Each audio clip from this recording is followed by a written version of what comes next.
By the very nature of horror movies, and obviously with the penchant for sequel after sequel after, you get the idea, there's always a chance in this murky corner of cinema that evil will emerge victorious. From eerie supernatural entities to shadowy cabals to flesh and blood sociopaths, many an evil force has triumphed in the horror genre. I'm Andrew from What Culture Horror, and here are horror movies where evil wins. The Omen. To be fair, you are dealing with the Antichrist here, and the alternative was to kill what is still very much a child, just a very evil child. And so by the time The Omen ends, young Damien Thorne gives a knowing smile to the camera and walks off with the US president, leaving a trail of carnage in his path, including the opening tone-setting hanging at Damien's birthday party, a gnarly decapitation, and the death of both of his new parents. Regardless of what the Thorns and company try, this little turd is forever one step ahead, which is a theme that very much remains in play for Omen 2 and for the bulk of Omen 3, the final conflict.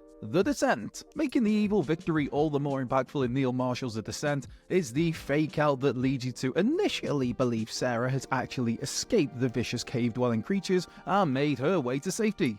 Of course, in gut-wrenching fashion, this would be revealed to have been a hallucination, and poor Sarah, yep, she's very much still stuck in a cave as these creatures close in on her. All after we've seen just exactly what these monsters are capable of, with throats ripped out, skulls bashed, and people even eaten by these beasties. Obviously, there's the caveat that the US cut of the movie removed the final minute or so, instead ending before the rug pull and ending with Sarah's escape, mainly due to Lionsgate's marketing team believing the original ending to be too depressing. Eden Lake. A true story, I decided to watch Eden Lake for the very first time on my own on a slightly hungover Christmas day, which safe to say resulted in one extremely bleak Christmas. We've all seen, or even been, those cocky teenagers who think that they can take on the world and who are above any ramifications for their actions. And that's certainly the case here, as lovebirds Steve and Jenny find their romantic countryside getaway interrupted by some proper little pricks, and what starts off as loud music and general disrespect eventually turns to theft, turns to Grand Theft Auto, turns to assault, kidnap, torture, and murder, all of which is recorded by one of the teenagers on their phone. After Steve has bled to death, Jenny's break for freedom leads her to the house of some concerned locals, but the twist here is that this house belongs to the parents of one of the little turds, as Eden Lake ends with Jenny now in their crosshairs and once again having to fight for her life, with the video evidence of the prior horrors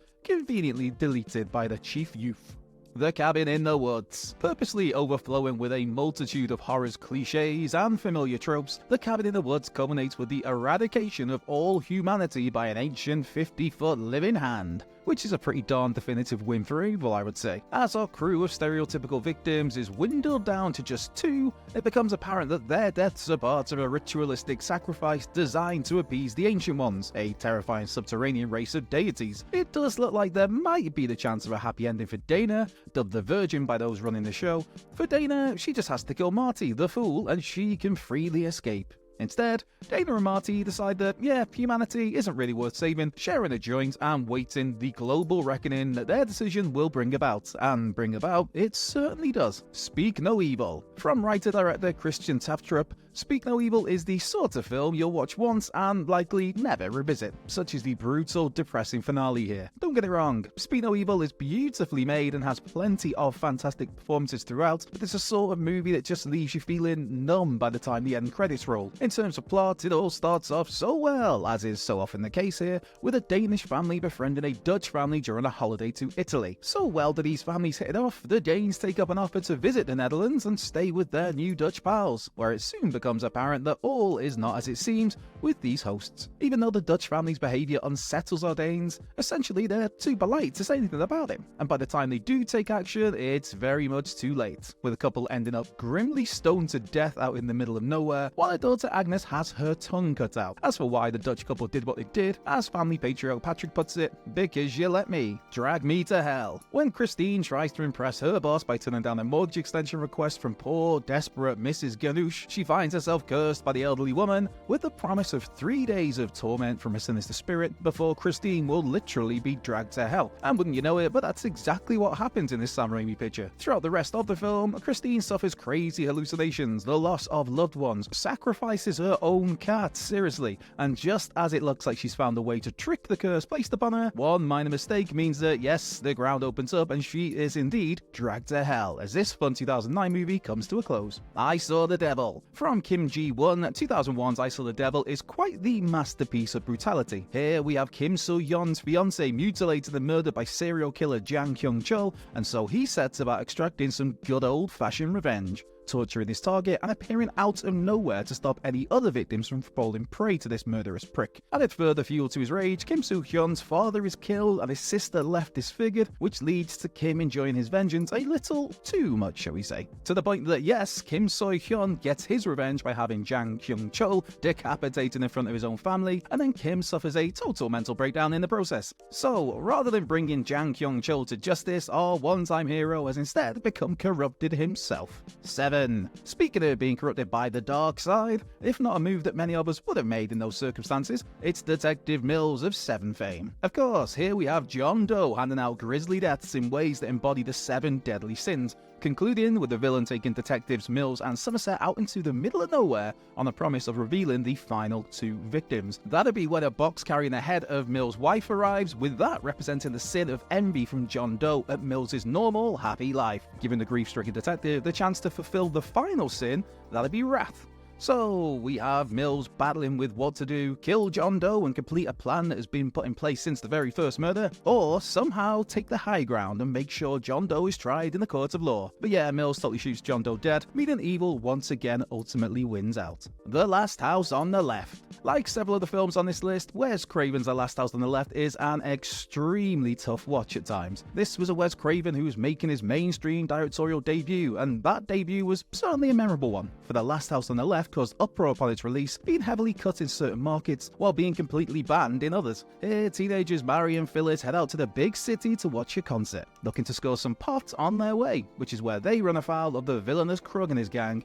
who just escaped from prison. The poor girls never really stood a chance, being abused emotionally and physically, being forced to carry out all kinds of heinous acts, and ultimately both being killed by the gang. By twisted luck, Krug and Co. wind up at a totally random house where they pretend to be travelling salesmen and are offered the chance to stay there overnight. But this not quite so random house is the home of Mary's parents. With the parents eventually overhearing a conversation about Mary and Phyllis's deaths, they go in search of the bodies, and upon finding Mary, they too give in to their vengeful instincts, returning home to kill the gang in all kinds of twisted ways, culminating with Krug slaughtered by Mary's chainsaw-wielding father. Again, Mary's parents Estelle and John embrace their own murderous ways, although this is another case of it being totally understandable. Well, kind of, maybe not the chainsaws. Sinister. Sinister's ending may not be perfect, the creepy kids collective is a smidge corny, but it gets a lot of credit for cleverly subverting one major convention of the haunted house movie. Why don't they just leave the house? We all scream in movies like this. But to his credit, true crime writer Ellison Oswald is a smart fella who eventually does just that, taking his family from the seemingly haunted Stevenson house. Of course, the twist here is that each of the prior murder victims were only killed after they'd moved out of that haunted house, in turn meaning Ellison has just inadvertently marked himself and his family for death. From there, Ellison passes out and awakens to find himself, his wife, and his son bound on the floor, with his daughter Ashley under the control of pagan deity Burgul, as Ashley kills her family with an axe and heads off into the void with this creepy entity. Halloween 3: Season of the Witch.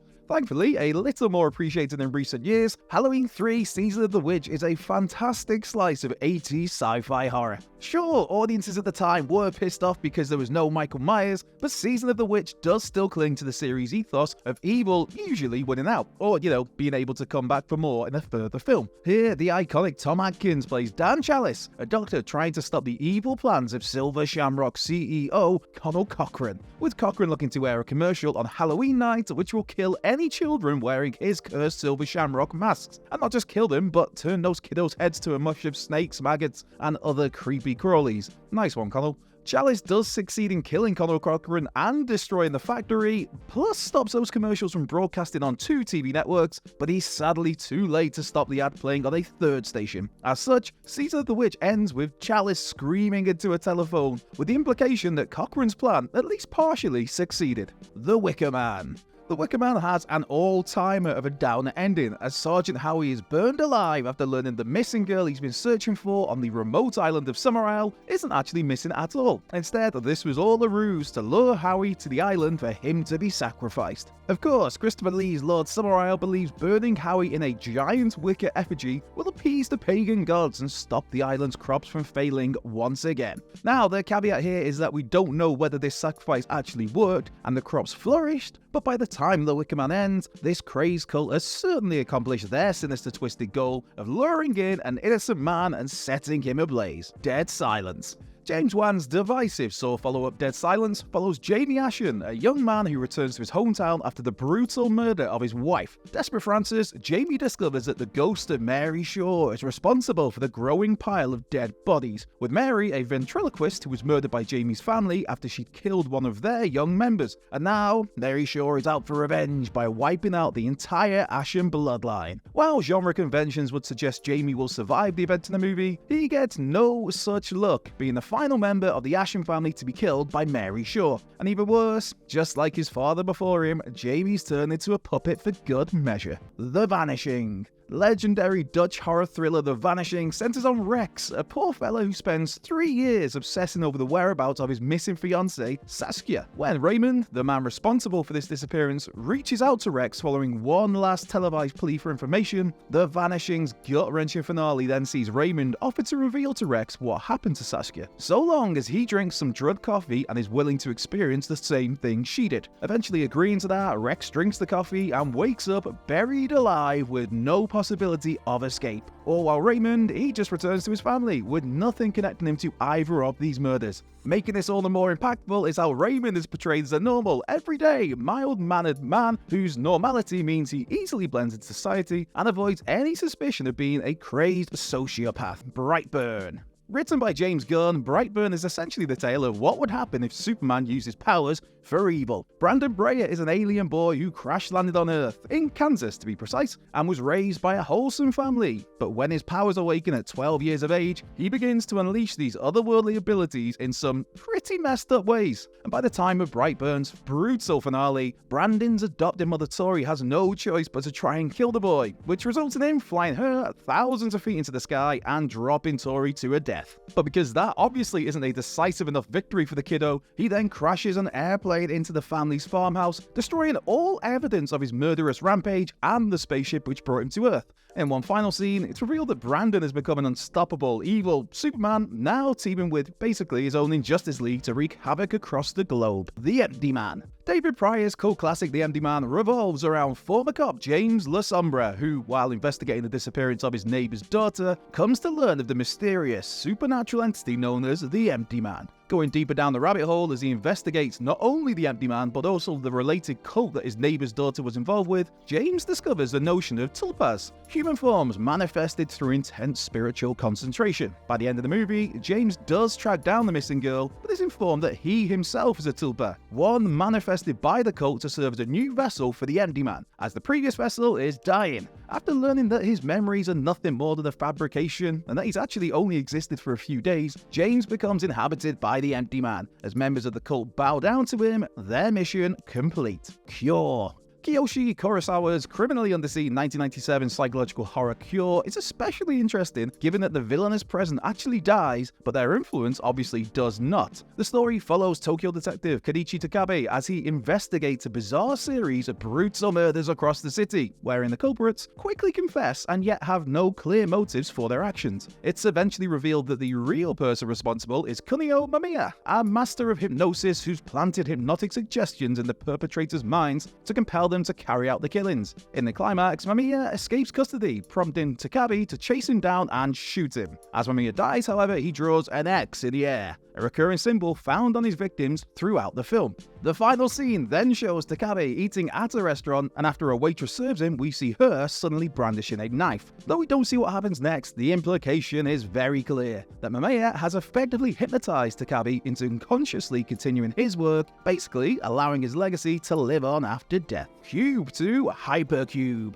While the original Cube sensibly opted to keep its biggest mysteries ambiguous, the sequel lifted the veil and revealed that the Cubes were operated by Izon, a shadowy defense contractor with connections to the US government. Like the first film, one of the Cube's prisoners does nevertheless manage to escape by the movie's close. That'd be Kate. However, upon exiting the Hypercube just as it implodes, Kate wakes up in a factory surrounded by Izon officers. Kate then hands over a necklace containing confidential information about Izon, seemingly bargaining for her life in the process. But then, from nowhere, an Izon officer shoots her in the back of the head, killing her. Without missing a beat, these men start tidying up the scene and moving on with whatever the next phase of their operation is. After Kate fought so hard to escape the Cube, seeing her cut down so easily was hugely deflating, and naturally, it invited audiences to consider whether the same fate befell the first film survivor, Kazan. Megan is missing. Found footage film Megan is Missing is certainly not for the faint of stomach, chronicling the sudden disappearance of popular high schooler Megan and her best friend Amy's attempts to track Megan down. The finale chillingly reveals that Megan was kidnapped by an online predator, and while trying to locate her pal, Amy too ends up kidnapped by the same man, who goes by the name of Josh. After torturing Amy, Josh promises to let her go if she gets into a plastic barrel so that he can keep his location secret. But when Amy opens that barrel, yep, there's Megan's rotting corpse. It's grim, it's brutal, it's truly shocking upon a first watch, and the sight of Megan's body is one that stays with an audience long after the film is finished. As for Amy, the final scene shows Josh digging a hole in the forest,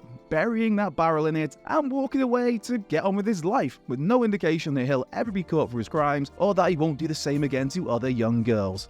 Superhost. As somebody who'll never pass up the chance to talk about Brandon Christensen's magnificent Superhost, that rascal of a 2021 release is well worthy of a mention here, as is its magnetic villain, Rebecca, played by a phenomenal Gracie Gillan. Teddy and Claire, they are travel vloggers, with Claire in particular being obsessed with those likes, shares and subscribes, and when their latest trip to a secluded property introduces them to their quirky, mildly erotic Superhost Rebecca, Claire thinks they've hit the jackpot when it comes to capturing must-see content to help their sagging YouTube numbers. Of course, Teddy and Claire get a little more than they bargained for when the mask fully slips and Rebecca goes brilliantly nuts during Superhost's final act. With it safe to say, evil very much wins out here. Now, go and watch Superhost if you haven't already. You can thank me later. The Strangers. While The Strangers Chapter 1 sadly was a total dud, and The Strangers Pray at Night somewhat splits opinion amongst the fanbase, Brian Patino's 2008 Strangers remains an absolute classic. Inspired by a mixture of the Manson family murders and some real-life break-ins in the writer-director's neighborhood, The Strangers is such a simple premise. Kristen and James, they are staying at James's family's remote summer house after a wedding. A young woman knocks on the door asking for Tamara, knocks again later asking the same question, and soon these two lovebirds find themselves being tormented by Man in the Mask, Dollface and Pin-Up Girl. So simple, so effective,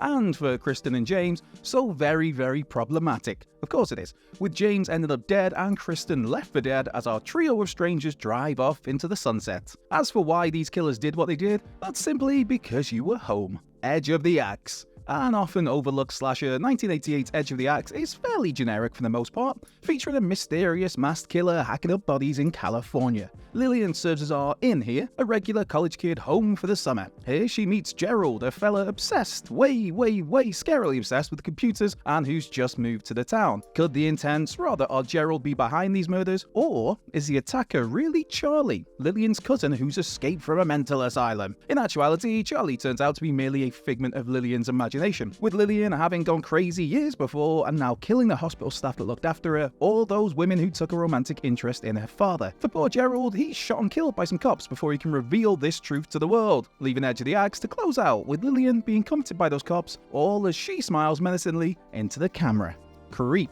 Oh, Aaron, you silly boy. There were so many red flags and warning signs for this videographer for hire during this time spent in the company of Joseph, a man who claims to have a terminal brain tumor and wants his final days documented for his pregnant wife and unborn child. Most people would have been put off after Joseph hid your car keys, or said how he sexually assaulted his wife, or once that supposed wife had called you to reveal she's not his wife but his sister, and that Joseph is a deranged lunatic, but not Aaron. Even after escaping Joseph and severing ties, apologise, Aaron later agrees to meet up with Joseph once again so that Joseph can apologise. But yeah, as Aaron sits on a bench awaiting Joseph's arrival, we see the loon walk up behind him in his peach fuzz wolf mask, where he sticks an axe in Aaron's skull. Kinda serves you right a little bit. By the time Creep 2 rolled around 3 years later, Joseph is still getting up to the same shenanigans, only now he's going by the name of Aaron. Redwood. On the surface, Redwood is a film about a couple of lovebirds who find themselves hiking in a national park that's home to a bunch of vampires. But this Tom Batten picture is that and so much more. Adding some hefty emotion to the movie, Josh has been diagnosed with leukemia, but is taking this diagnosis extremely lightly, while his partner Beth is struggling with the very real reality of this situation. In a jarring final act twist though,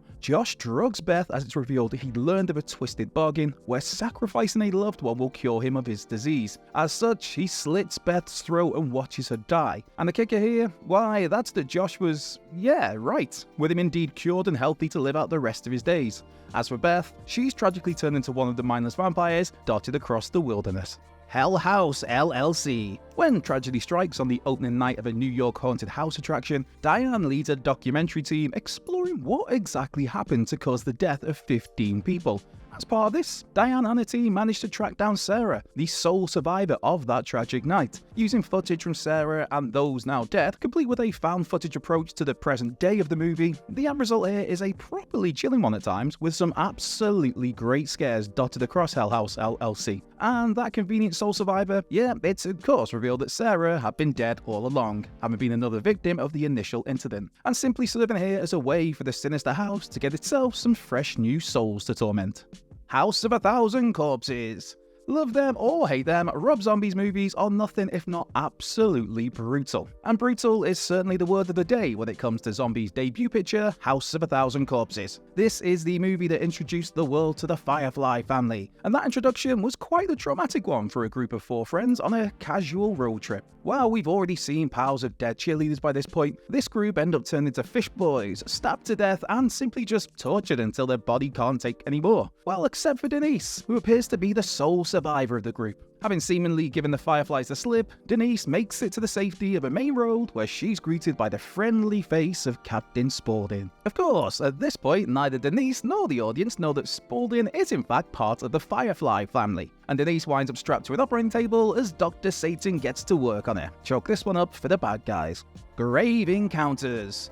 Another found footage film, Grave Encounters centers on the in-universe Grave Encounters TV show, a series led by paranormal expert Lance Preston that explores spooky locations. The series only actually aired for 5 episodes as Lance and his crew went missing while recording the 6th episode of Collingwood Psychiatric Hospital. As such, this movie then plays out using the footage Lance and his team recorded inside Collingwood. And yes, this was another case of something nefarious picking up a W, with Lance's crew all tormented by the evil spirits of Arthur Friedkin and certain others amongst the hospital's walls, before each of them are eventually killed, except for Lance, who's instead lobotomized and returns for a sequel, kind of. The Baby. Released in 1973, The Baby is such a messed up movie for a whole multitude of reasons. This is one of those films I saw at probably a far too early age, and it's stuck with me as just being Anne Gentry here, she is a social worker, tasked with checking on the youngest member of the mysterious Wandsworth family. That youngest member, why, it's a man in his 20s who's simply referred to as Baby, and who supposedly has the mental capacity of an infant. Some digging from Anne reveals that Baby has no physical or mental disabilities, but that he is forced, often by electrocuted cattle prod, to stay in an infant-like state, complete with having to use a diaper because Baby's disability payments are the main source of income for the family. This all comes to a climax at Anne's home, where Mrs. Wandsworth and her 2 daughters try to kill the social worker, only for all 3 of them to wind up dead at the hands of Anne and her mother-in-law. The kicker though comes in the reveal that Anne wanted Baby for her own underhand plan, to keep him for herself as a playmate for her husband, who it's revealed then has the mental capacity of an infant after being involved in a car wreck. Yep, messed up does not even come close to it with The Baby. Tusk.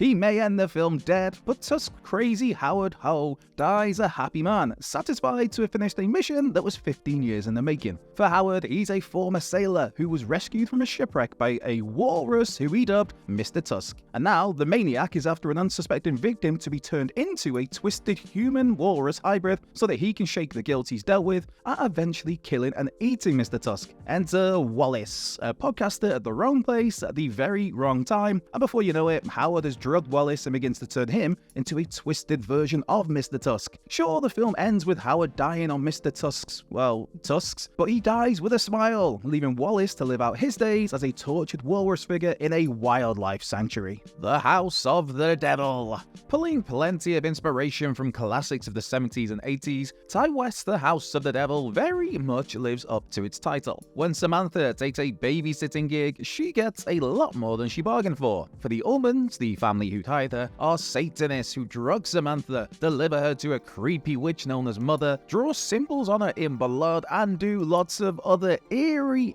ritualistic stuff. With the implication that she's been impregnated with something truly evil, The House of the Devil ends with Samantha shooting herself in the head, desperate to not be the vessel for something so ominously sinister. Unfortunately for Samantha though, the final scene of the film reveals that this suicide attempt was unsuccessful, as a hospital nurse says how both of them are fine, as in Samantha and the spawn of Satan that she's pregnant with. Them. A 2006 French-Romanian movie from writer-director duo David Moreau and Xavier Palud, Them, or Ils, sees a couple move to a lavish, but of course remote house, where they soon find themselves tormented by some mischievous figures. Them isn't necessarily one for the gorehounds, but the scares here are built in a brilliantly atmospheric way, with the rogues of the film messing with their targets, moving their car, turning on taps, playing music outside the property, before their intentions become more murderous, eventually resulting in the death of these lovebirds. Making this even more disturbing is the final act reveal that the killers here were a collection of kids aged 10 to 15. The Skeleton Key. Like certain other films featured here, 2005's The Skeleton Key has a proper gut punch of an ending. Here, Kate Hudson plays Caroline, a carer tasked with helping Violet look after her husband Ben, who's paralyzed after suffering a stroke. With all this overseen by Violet and Ben's lawyer Luke, who Caroline goes to when she believes Violet is using voodoo on Ben. By the time all is said and done, voodoo really is at play, but only because Caroline begins to believe in voodoo. You see, for voodoo to work, someone has to believe in it. By Caroline believing in these mysterious magical ways, she ends up swapped into the body of Violet and left catatonic herself, with Violet actually a former servant known as Mama Cecile, who now takes over Caroline's body. As for Luke, he's really Papa Justify, someone who was killed alongside Mama Cecile, with Justify and Cecile's spirits moving from body to body over the years. A little confusing to explain, yeah, sure, but certainly another win for the dark forces of the day. Henry, a Portrait of a Serial Killer. From director John McNaughton, Henry, Portrait of a Serial Killer is a brutal, grim movie, so much so the film didn't release until 4 years after its premiere. Such were the censorship issues and concerns over the picture's content. With a career-best Michael Rooker starring as Henry, we see this rascal pile up quite the hefty body count alongside his twisted partner in crime, Otis. That is, until Otis goes too far for even Henry's liking when Otis attacks his own sister, Becky, leading to Henry killing his pal and chopping up his body. By this point, we see a softer side of Henry, somehow, kind of, with him and Becky professing their love for each other, booking a motel for the night, and seemingly getting set for a happy ever after. Well, until the final shot of Henry, Portrait of a Serial Killer, sees Henry dumping a blood-stained suitcase, with the implication that Becky's dead body is in it, and that Henry, yep, he's very much not changed his murderous ways.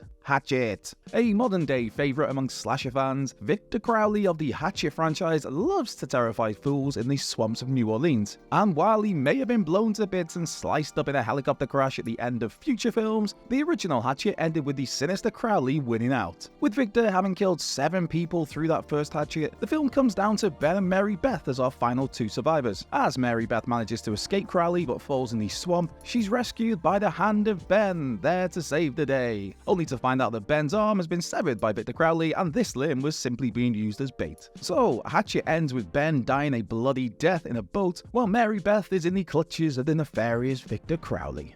Texas Chainsaw Massacre: The Beginning. Given the very nature of the Texas Chainsaw Massacre franchise, Leatherface and his family have won out in a wide variety of ways due to the sheer number of victims they've successfully brutalized or at least left traumatized. But no film is as definitive a clean sweep on that front as Texas Chainsaw Massacre: The Beginning. A somewhat unnecessary Leatherface origin story, The Beginning once again winds up with a group of young adults running afoul of, in this case, the Hewitt family. Whereas previous movies had several survivors though, such as Sally Hardesty in the first film or Stretch in the second, that was not the case with The Beginning. Still, Jordana Brewster's Chrissy was the closest to making it out of this movie alive. Having seen her pals killed by the Hewitts, she manages to get a car and make her big break for safety, even spotting a state trooper that can really cement this safety. That is until Leatherface appears in the back seat of this car, runs his chainsaw through Chrissy, which causes her car to then crash into the state trooper before Big Bubba makes a triumphant, victorious walk back to the family home. Hellfest. Taking place in a haunted theme park style attraction site thing, Hellfest does admittedly have a wobble at times, particularly in its second half, but there are plenty of fun scares and a few very decent kills in this 2018 picture. When Natalie, Brooke, and their pals visit this park, they soon realize that a very real serial killer is mixed in with the site staff and actors. Known as The Other, this killer slices and dices their way through a slew of victims until a final act showdown with Natalie and Brooke. A showdown the two girls actually survive, but a showdown The Other also escapes from. While we don't ever see his face, we do jarringly see The Other return home and greet his young daughter, showing him to simply be a regular everyday suburban dad. A regular everyday suburban dad who's notched up a bunch more kills and is alive and well, ready to do the same again at some point soon. Pearl. Maxine may have split opinion, but the first two legs of Ty West's X trilogy were absolutely fantastic. And in the second picture, Pearl, evil most certainly emerged victorious. That evil was the eponymous Pearl, who spent the movie going from an mildly unhinged to full-on crazed killer, offing her parents, her lover, her sister-in-law, and several animals, some of which were fed to a pet alligator. Given that Pearl was a prequel to X, where we see an elderly Pearl again with sinister intentions, this Mia Goth character was always going to make it out of Pearl alive, but that didn't take away any of the shock value of this prequel. Dawn of the Dead, 2004. George A. Romero's 1978 Dawn of the Dead is a genuine all-timer of a horror film, a classic of its time that's still extremely relevant to this day. Scarily relevant, some would say. As for Zack Snyder's 2004 take on Dawn of the Dead, it's one of the better horror remakes out there, and it certainly brings a lot more terror and genuine gore to the table than the original. While Romero's film ends with Peter and Fran in a helicopter and heading off to supposed safety, there's a far bleaker ending for the remake. This time out, it's 4 survivors left standing, making their final escape on a boat. That is until camcorder footage during the film's credits shows how the group actually ran into a group of savage, hungry zombies once they made it to land, suggesting that our survivors didn't actually survive for all that long, with the undead making short work of them. Terrifier.